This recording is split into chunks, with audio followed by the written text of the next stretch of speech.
Varicose వ్యాధితో బాధపడుతున్నారంట. తక్కువ ఖర్చుతో ట్రీట్మెంట్ కావాలి అనుకుంటే ఎవిస్ హాస్పిటల్ని సంప్రదించండి.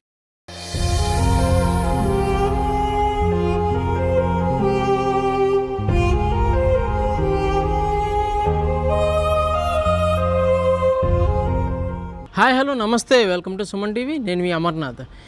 ఏదైతే అతి కిరాతకంగా ఇంకొక 24 గంటల్లో తన బిడ్డకే జన్మనిస్తుందని తెలిసినా కూడా తన భార్య గొంతు నిలిపి అతి కిరాతకంగా చంపడం జరిగింది జ్ఞానేశ్వర్. ఈ యొక్క సంఘటన విశాఖపట్నం భీమిలి నియోజకవర్గం మధురవాడ మిథిలాపురి కాలనీలో అయితే కనుక జరిగింది. ఈ యొక్క సంఘటన మేరకు వెంటనే పోలీసులు ఆ యొక్క ఘటనా స్థలానికి చేరుకొని ఆ నిందితుడిని అయితే అదుపులోకి తీసుకున్న పరిస్థితి. విచారణలో కూడా భాగంగా ఎన్నో విషయాలు అయితే కనుక వెలుగు చూసాయి.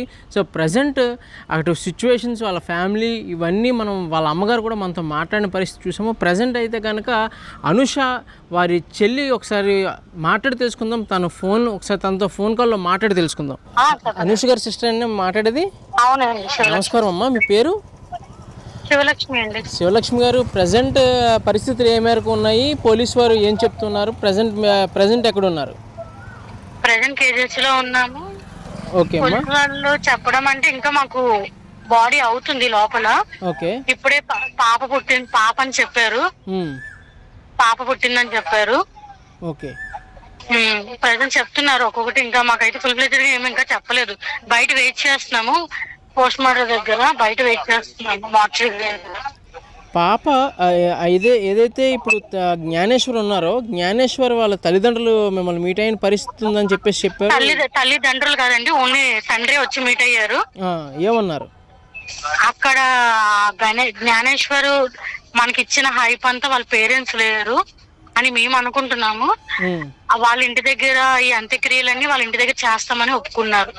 ఓకే, ఏదైతే ఇంటి దగ్గర కూడా కాదు, వాళ్ళ ఏమంటే పొలిమేర దగ్గర చేయిస్తామని ఒప్పుకున్నారు.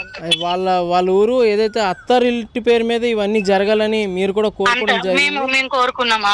ఓకే, ఆ మేరకు వాళ్ళైతే కనుక తనని వాళ్ళ ఇంటికి తీసుకెళ్ళి ఆ యొక్క అంత్యక్రియలన్నీ కూడా అత్తగారింటి పేరు మీద జరుగుతుందని చెప్పేసి అనుకుంటున్నాను. అవును, అత్తగారింటి పేరు మీదే జరిగి వాళ్ళే చిన్న కార్యం పెద్ద కార్యం చేసి మాకు పిలుస్తామని చెప్పారు. ఓకే, ప్రెసెంట్ అంటే వాళ్ళది ఏ ఊరమ్మా? దువ్వాడ అండి, దువ్వాడ సెక్టర్ 2 అండి. దువ్వాడ సెక్టర్ 2. సో మీరు ఎటువంటి న్యాయం కోరుకుంటున్నారు ప్రజెంట్?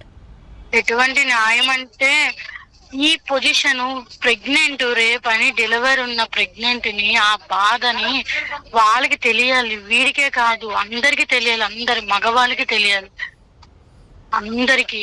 మాకు అంటే అదో శిక్ష, దానికంటూ వాళ్ళు భయపడాలి. ఒక అమ్మాయిని చేవేస్తే ఇలా ఉంటుందా?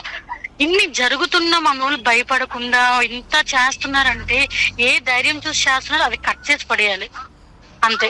కాదండి, ఇప్పుడు ప్రజెంట్ బాడీని పోస్ట్ మార్టం కంప్లీట్ చేసుకొని బయటకు వచ్చిన పరిస్థితి ఉందా? అంటే వెయిట్ చేస్తున్నాము, 1 hour పడుతుంది అన్నారు, వెయిట్ చేస్తాం. ఓకే ఓకే అండి, థ్యాంక్ యూ అండి, thank you. Thank you so much. So చూశారు కదా పరిస్థితి అయితే ఎలా ఉంది. ఎటువంటి ఆడబిడ్డకి ఇటువంటి పొజిషన్ రాకూడదు. ఎటువంటి ఆడపిల్ల మీదైనా ఇటువంటి ప్రమాదకరమైనటువంటి సిచ్యువేషన్లో పెట్టకుండా ఉండడానికి ఎటువంటి శిక్ష వేసినా సరే మాకు పర్లేదు, కఠినంగా శిక్షించమని ఈ యొక్క అనుష యొక్క కుటుంబ సభ్యులు, వాళ్ళ చెల్లి కూడా కోరుకున్న పరిస్థితి మనం చూస్తున్నాము. కెమెరామెన్ శ్రీనుతో అమర్నాథ్, సుమన్ టీవీ, విశాఖపట్నం, భీమిలి.